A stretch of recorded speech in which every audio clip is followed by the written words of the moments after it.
All right, settle down, class. Welcome to today's Explainer. I'm your host and your history teacher for the day. We are going to dive deep into the historical forces that completely reshaped the modern American economy.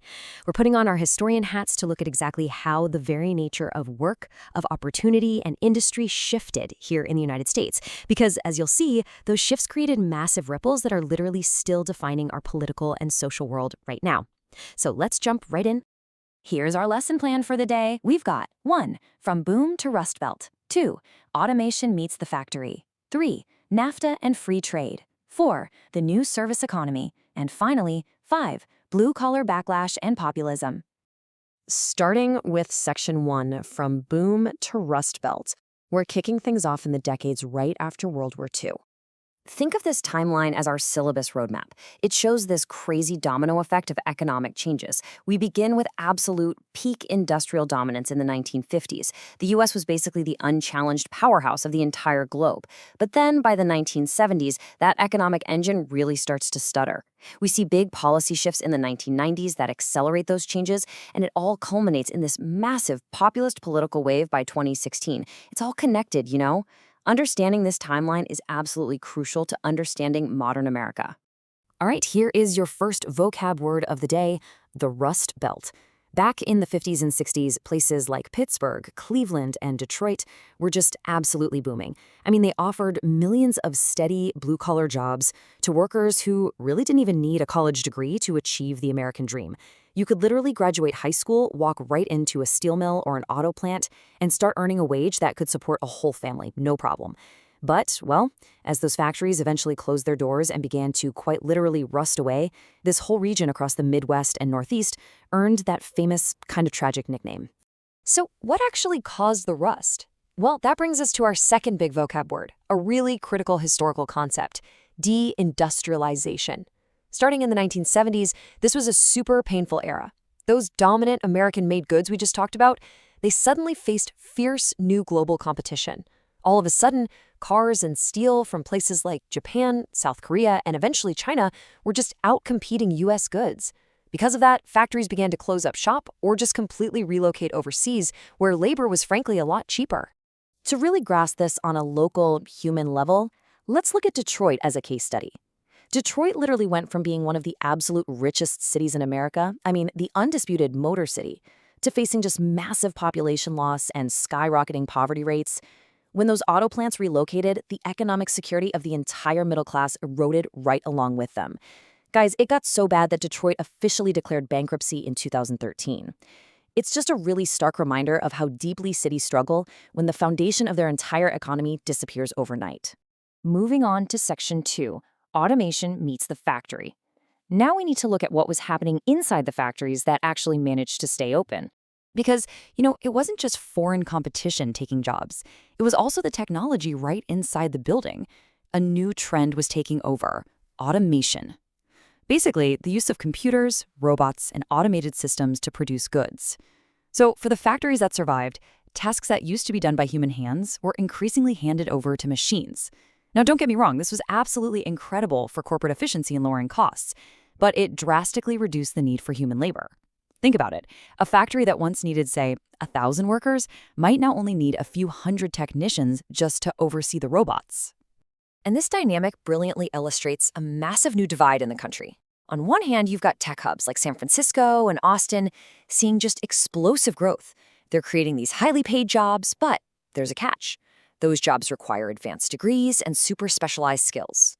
On the other hand, the industrial cities of the Rust Belt just fell further and further behind.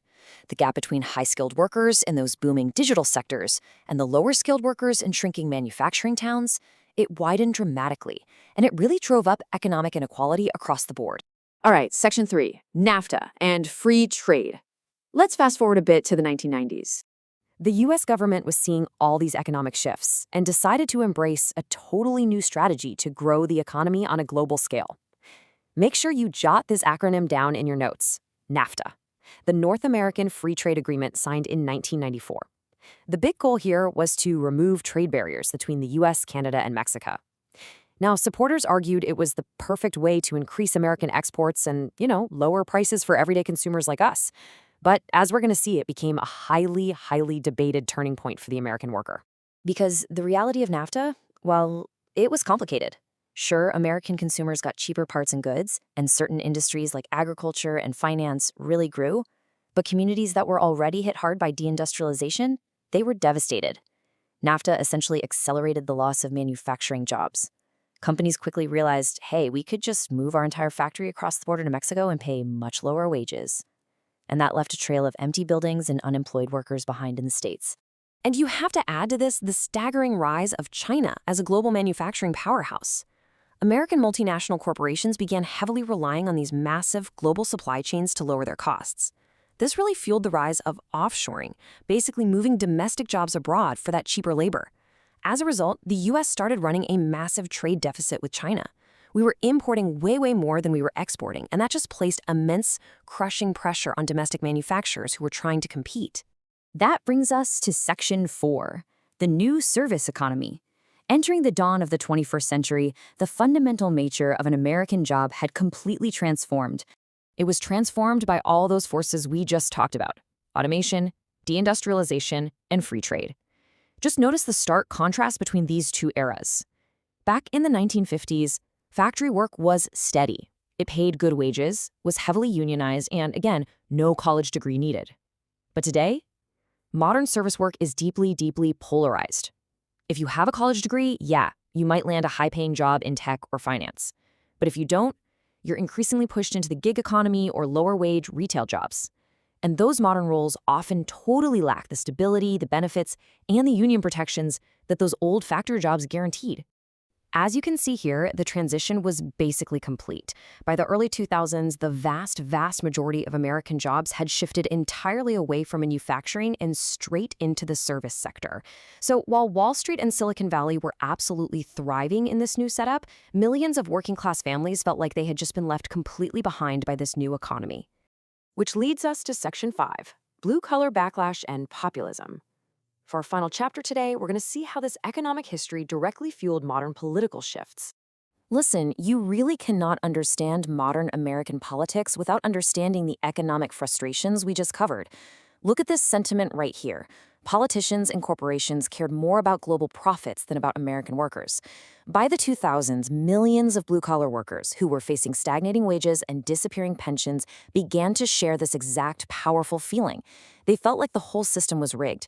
They felt that multinational corporations and politicians in Washington cared way more about global profit margins than they did about the American workers living right in their own backyards. And this widespread frustration, it gave rise to populism, which is a political movement claiming to represent the common people against an elite that's seen as out of touch or corrupt. Voters in the Rustbelt, literally watching their hometowns be hollowed out, felt that globalization had just fundamentally betrayed the American dream. They were exhausted, and they were looking for leaders who would actually disrupt the status quo. So the really crucial point for our history lesson today is that this economic anxiety totally came to a head in the year 2016. In that election, Donald Trump heavily capitalized on this exact frustration. He won the presidency partly by directly addressing the Rust Belt, promising to renegotiate those free trade agreements we talked about, punish companies that moved overseas, and take a much harder stance against China. Basically, the economic pain of the previous 4 decades had directly translated into a massive political earthquake. And as historians looking at the present day, we can see this isn't just a one-party issue anymore. We are fully living in the backlash era. Leaders from both political parties have started adopting much tougher policies on trade. We've seen the imposition of new tariffs on imports, the replacement of NAFTA with a new agreement called the USMCA, and this huge push to bring critical supply chains back home to the U.S. For sure, the era of unquestioned, unchecked free trade has faced a severe reality check. Which brings us to the end of today's lesson. But before the bell rings, I want to leave you with this final homework question for today's explainer. As the internet and global finance continue to, inextricably connect us all, how do we actually build an economic future that doesn't leave the working class behind? Because globalization isn't going anywhere anytime soon, but managing it so it works for everyone and not just a highly educated elite, well, that's arguably the defining challenge of our time. All right, thanks for joining me for this explainer class. Keep asking those big questions, and I'll see you next time.